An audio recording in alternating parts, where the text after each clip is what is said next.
आशा करता हूँ आप सब लोग घर पर सुरक्षित और मंगलमय होंगे। बच्चों, आज आपके लेकर आए हैं माध्यमिक शिक्षा परिषद उत्तर प्रदेश के अंतर्गत कक्षा 12 में जो हिंदी कहानी यानी कि कथावार्ती अंक है, उससे कहानी ध्रुव यात्रा का 5वां अंक लेकर आए हैं। अब तक आपको 4 अंक पढ़ाए जा चुके हैं, तो आप भी मेरे साथ साथ अपनी पुस्तक ओपन कर लें और 5वां जो अंक है उसको खोल लें। और जिन बच्चों ने अभी चैनल सब्सक्राइब नहीं किया है वो चैनल सब्सक्राइब कर दें। आज हम 5वें अंक का पाठन कार्य आरंभ करते हैं। तो देखिए, आचार्य के समक्ष पहुंचकर उर्मिला ने कहा, आपने मुझे बुलाया था? हाँ बेटी, रिपुदमन ने सब कहा है, जो हुआ हुआ। अब तुम्हें विवाह कर लेना चाहिए। अब से मतलब कि पहले नहीं करना चाहिए था। यहाँ पर जो उर्मिला है वो आचार्य को, अपने पिता को जवाब देती हुई कहती है, विवाह हुआ है तब तो खुशी की बात है, फिर वह प्रकट क्यों न हो। तुम दोनों साथ रहो। इस बात पर जो आचार्य जी हैं वो कहते हैं, अगर आप लोगों का विवाह हो गया तो बहुत अच्छी बात है और अब तुम लोग साथ रहो। भगवान पर तो सब प्रकट है और साथ बहुत तेरे लोग रहते हैं, तो तुम क्या चाहती हो। यहाँ पर अपनी बात का प्रत्युत्तर देते हुए, वह जो राजा रिपुदमन उस अवस्था में चाहते थे जब मुझे मिले थे, उनके स्वप्न मेरे कारण भंग होने चाहिए कि पूर्ण। मेरी चिंता उन्हें उनके प्रकृत मार्ग से हटाए, यह मैं कैसे सह सकती हूँ। यहाँ पर जो रिपुदमन की इच्छा थी वो ध्रुव यात्रा करने की थी कि वो दोनों ध्रुव यात्राएँ करें, परंतु इसी बीच उर्मिला से उनकी मुलाकात हो जाती है, प्रेम प्रणय में पड़ जाते हैं। परंतु यहाँ पर उर्मिला पूरा त्याग करते हुए उनको उनके मार्ग की ओर प्रस्तुत करने का प्रयत्न करती है। स्वप्न तो सत्य नहीं है बेटी, तब कि मन की बहक को उसके लिए सदा क्यों अंकुश बनाए रखना चाहती हो। एक भूल के लिए किसी को इतना चिढ़ना ना चाहिए। आचार्य जी, आप किस अधिकार से मुझसे यह कह रहे हैं। रिपु ने जो अपनी हैसियत और माता पिता के ख्याल से आरंभ में विवाह में झिझक की, इसी का ना यह बदला है। आचार्य जी, आप इन बातों को नहीं समझेंगे। शास्त्र में से स्त्री को आप नहीं जान लेंगे। शास्त्रों में से आप स्त्री को नहीं जान लेंगे, अर्थात शास्त्रों में स्त्री को जान पाना परे की बात है। बेटी, फिर कोई किसमें किसको जानेगा, बता दो।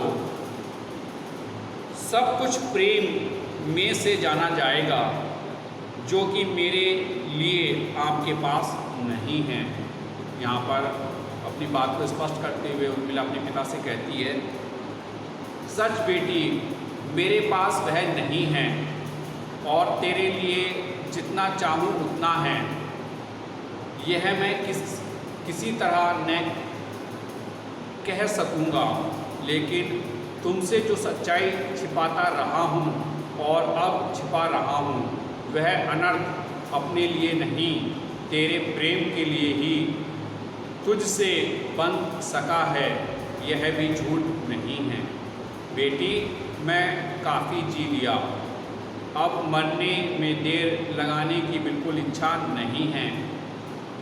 ऐसे समय तेरे अहित की बात कह सकूँगा, ऐसा निठुर मुझे न मानना। रिपुदमन को भरमा मत उर्मिला, किसी का सपना होने के लिए वह नहीं है। तुम लोग विवाह करो और राजमार्ग पर चल पड़ो। उर्मिला हंसकर कहती है। उर्मिला ने हंसकर कहा, आप थक गए हैं? आचार्य जी, भीड़ चलती रही है, इसी कारण जो प्रस्थ और स्वीकृत हो गया है वह आपका राजमार्ग है ना? पर मुक्ति का पथ अकेले का है, अकेले ही उस पर चला जाएगा। वहाँ पांडव तक 5 नहीं हैं, सब एक एक है। कहने का तात्पर्य यह है, उर्मिला कहती है कि राजमार्ग पर तो साथ साथ चलते हैं, परंतु जब मुक्ति का मार्ग आता है तो उस पर व्यक्ति को अकेले ही आगे बढ़ना होता है, वहाँ पर कोई साथी उसका नहीं रहता। बेटी, यह क्या कहती है?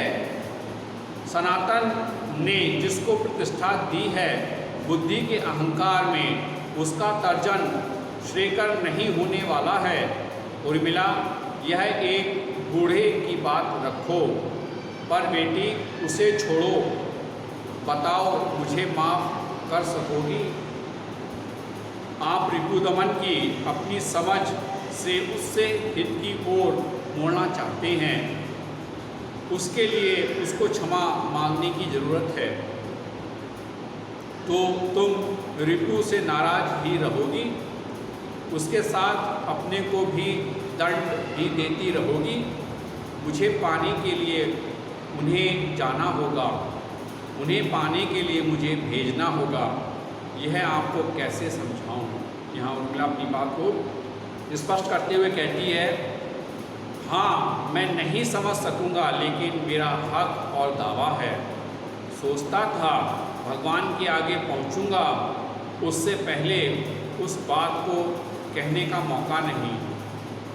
क्या तू अपने पिता की भी बात नहीं मानेगी? आचार्य जी उर्मिला से कहते हैं, पिता को जीते जी इस संबंध में मैं कब संतोष दे सकी? वो कहती है कि मैंने जीते जी अपने इस रूप में उनको कब संतोष दिया? बेटी, अब भी नहीं दे सकोगी? उर्मिला ने चौंक कर कहा, क्यों आचार्य जी?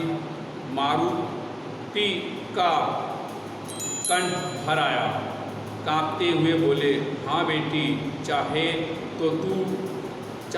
तो अब तो अपने बाप को संतोष और क्षमा दोनों दे सकती है। उर्मी स्तब्ध आचार्य को देखती रही, उनकी आंखों से तार तार आंसू बह रहे थे, उनकी दशा दयनीय थी। बोली, मुझे अभागिन के भाग्य में आज्ञा पालक तक का सुख हाय विधाता क्यों नहीं लिख सका जाती हूँ। इस हतभागिन को भूल जाइएगा। इतनी बात कहकर वो चली जाती है और यहाँ पर ही जो 5वां अंक है वो समाप्त हो जाता है। इस कहानी का यह मार्मिक अंक था। आगे मिलते हैं आप लोगों से बच्चों अगले अंक में। आशा करता हूँ कि आपको जो कहानी मैं निरंतर करा रहा हूँ अंशों में समझ में आ रही होगी। आप घर पर भी इसका पाठन कार्य करते रहें तो आपको और अच्छे से ये समझ आएगी। तो मिलते हैं नेक्स्ट वीडियो में, जब तक के लिए हैव ए नाइस डे।